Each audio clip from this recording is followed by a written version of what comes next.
اتمام پروژه آقای دهقانی عزیز، کار پایگرات این عمر 40 کار شده براشون. CNC رو پردازی داریم، جای ماکروفر داریم براشون و صفحه‌ای که کار شده صفحه تماما طرح سنگ هست، طرح کوریان هست، PVC ضد آب ضد خط. این ور داریم که سوپری ادویه براشون کار کردیم به این شکل. 3 طبقه جای ادویه داریم. این ور 3 تا کشوی کامل داریم.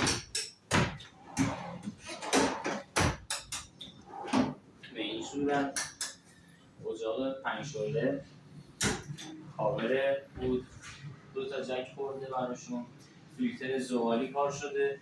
دیگه اون فضای لوله و خروجی رو براشون دیگه ما زغالی گذاشتیم که اون فضا پرت نشه.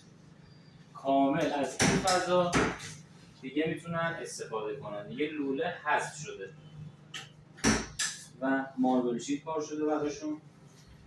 میان این سمت آبشکون داریم باز به همین صورت و سینک گرانیتی.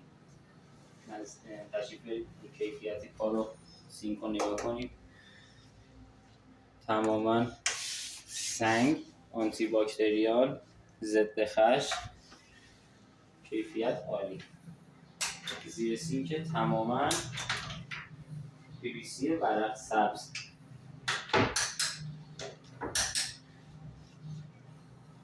منتظر نظرات و کامنتاتون هستیم. از دورم بگیم CNC هاشونو.